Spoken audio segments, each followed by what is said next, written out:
अस्सलाम वालेकुम। काली मिर्च का इस्तेमाल करने से जिस्म से जरासीम ख़त्म हो जाते हैं। गले में ख़राश रहती हो या गला बैठ जाता हो तो निहार मुँह काली मिर्च पीस कर पानी के साथ खाएं। जो औरतें पालक का इस्तेमाल करती हैं इनका चेहरा खूबसूरत नज़र आता है। अगर वज़न बढ़ने लगे तो गर्म दूध में हल्दी डालकर पी लें। दूध पिलाने वाली औरतों को लोबिया खिलाने से इनका दूध बढ़ जाता है। अगर आपको इन टोटकों से फ़ायदा पहुँचे तो लाइक का बटन ज़रूर दबा दें। इसबगोल का छिलका दूध में मिलाकर पीने से दिल को ताकत मिलती है। सरसों के फूल की खुशबू सूंघने से दिमाग की रगें तेज़ होती हैं। सर्दी के मौसम में पानी का कम इस्तेमाल करने से होंठ काले हो जाते हैं। ऊँट का गोश्त खाने से उम्र बढ़ती है। ऊँट का गोश्त जिस्मानी ताकत के लिए भी फ़ायदेमंद है। बंद गोभी का इस्तेमाल मोटापे को ख़त्म कर देता है। दोपहर को सलाद के तौर पर बंद गोभी का इस्तेमाल करें तो वज़न में कमी होगी। किसी भी किस्म की खांसी हो, मीठे पान में मुलैठी का टुकड़ा डालकर खाने से ठीक हो जाती है। अदरक मसाने और गुर्दे को ताकत देता है। इसका इस्तेमाल इन मरीज़ों के लिए फ़ायदेमंद है। जिन लोगों को भूलने की बीमारी हो वो माल्टे का जूस पिएं, उनका दिमाग फ्रेश रहेगा। वज़न कम करने के लिए उबला हुआ अंडा खाएं क्योंकि इसमें कैलोरीज़ की मिकदार कम होती है। मसाने की कमज़ोरी हो जाए तो पानी का ज़्यादा इस्तेमाल करें। पानी कम इस्तेमाल करने से गुर्दों की बीमारी हो जाती है। दोपहर के खाने के बाद बाएं तरफ करवट लेकर लेट कर ज़रूर आराम करें। हमल के दौरान 14वीं का चाँद देखने से बच्चा खूबसूरत पैदा होता है। चने की दाल का इस्तेमाल करने से बुखार उतर जाता है। असल शहद की पहचान ये है कि अगर इसे फ्रिज में रखा जाए तो ये जमता नहीं है। अगर कमर में दर्द हो तो सौंफ के चंद दाने दूध में डालकर पी लें। सारी ज़िंदगी कमर का दर्द नहीं होगा।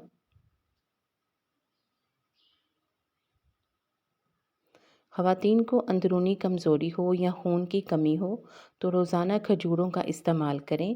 अगर बैठे बैठे हाथ और पाँव सुन्न हो जाते हों तो 2 मिनट के लिए खड़े हो जाएं, पाँव ठीक हो जाएंगे। सर में जुएँ ज़्यादा हो जाएं तो रात को सोते वक्त प्याज का रस बालों में लगाएं, जुओं का खात्मा हो जाएगा। अगर रात को नींद न आती हो तो मुंह में छोटी इलायची रख लें, पुरसुकून नींद आएगी, हाजमा भी बेहतर हो जाएगा। गले के अंदर ख़राश होने लगे तो गले पर जैतून के तेल की मालिश करने से ख़ारिश ख़त्म हो जाती है। थोड़ी सी अदरक मुंह में डालकर चबा लें तो आवाज़ ठीक हो जाएगी और ख़राब गला भी ठीक हो जाता है। आम का ज़्यादा इस्तेमाल करने से यूरिक एसिड की बीमारी दूर हो जाती है। अगर जिस्म में आयरन की कमी हो तो मेथी दाने का इस्तेमाल करें, इससे फ़ायदा होगा। कलौंजी के बारीक दाने वज़न को कम करने में मदद देते हैं। कलौंजी वैसे भी मौत के अलावा हर मर्ज़ का इलाज है। अखरोट खाने से कमर का दर्द ख़त्म हो जाता है। पेट में दर्द होती हो या खाना हज़म ना होता हो तो खाने के बाद एक चुटकी सौंफ खा लें तो खाना जल्दी हज़म हो जाएगा और पेट में दर्द भी नहीं होगी। चुकंदर के पत्तों को उबालकर इस पानी से सर धोने से सर की खुश्की हमेशा के लिए ख़त्म हो जाती है।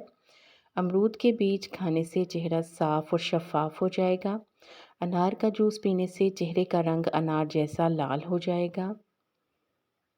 तोरी की सब्ज़ी खाने से चेहरे पर चमक आ जाती है। चेहरे पर कील मुहासे हों तो रोगन ज़ैतून और कद्दू को मिक्स करके सोते वक्त चेहरे पर लगाएं। कील मुहासे जड़ से ख़त्म हो जाएंगे और चेहरा रोशन हो जाएगा। बैठकर खाना खाने से बदन में ताकत आती है। प्याज काटने के बाद हाथों की बदबू को ख़त्म करने के लिए नीम गर्म पानी में नमक डालकर इससे हाथ धोएं। प्याज की बदबू ख़त्म हो जाएगी। हल्दी एक कुदरती एंटीसेप्टिक है जो दर्द को कम करती है। हल्दी को बैरूनी तौर पर इस्तेमाल करें या फिर इसे खाएं, दोनों ही सूरतों में फ़ायदा देती है। अगर नींद ना आती हो तो गर्म दूध पीने से नींद ना आने की शिकायत दूर हो जाती है। इसलिए नींद की गोलियों को छोड़ें और गर्म दूध का एक गिलास पी लें। यही वजह है कि बच्चे दूध पीने के फ़ौरन बाद सो जाते हैं। रोज़ाना लहसुन का एक जवा खाने से दिल के दौरे के इम्कानात कम हो जाते हैं। लाल मिर्चें खून की रगों में खून को जमने से रोकती है। خون کی رگوں کی لچک کو برقرار رکھتی ہے، یہی وجہ ہے کہ یہ دل کے امراض کے لیے فائدہ مند ہے۔ نان اسٹک کے برتنوں پر تھوڑا سا تیل مل دیں تو ان کی چمک برقرار رہتی ہے۔ دھنیے کا رس پینے یا تازہ دھنیا چوسنے سے قے میں آرام آ جاتا ہے۔ پودوں کے گملوں میں کبھی کبھی ٹھنڈی چائے چھڑک دیں تو ان میں کیڑے نہیں پڑتے۔ کسی بھی کچے پھل کو پکانے کے لیے اسے اخبار میں لپیٹ کر گرم جگہ پر 2 سے 3 دن کے لیے رکھ دیں۔ آلو اور پیاز کو کبھی بھی ایک ساتھ نہ رکھیں، اس طرح یہ دونوں خراب ہو جاتے ہیں۔ دھوپ کی وجہ سے رنگ کالا ہو جائے تو کھیرے کے رس میں دودھ ملا کر چہرے پر لگائیں۔ آنکھوں کے نیچے سیاہ حلقے دور کرنے کے لیے چنبیلی کے تیل میں لیموں کا رس ملا کر لگائیں۔ منہ میں چھالے بن جائیں تو کیلے اور شہد کا پیسٹ بنا کر متاثرہ حصوں پر لگائیں۔ اگر ہائی بلڈ پریشر ہو تو 1 چمچ آملہ کا پاؤڈر 1 گلاس دودھ میں ملا کر پی لیں، بلڈ پریشر فوری طور پر نارمل ہو جائے گا۔ مزید اچھی ٹپس کے لیے لائک کا بٹن دبائیں اور چینل کو سبسکرائب کر دیں۔ ویڈیو کو دیکھنے کا شکریہ۔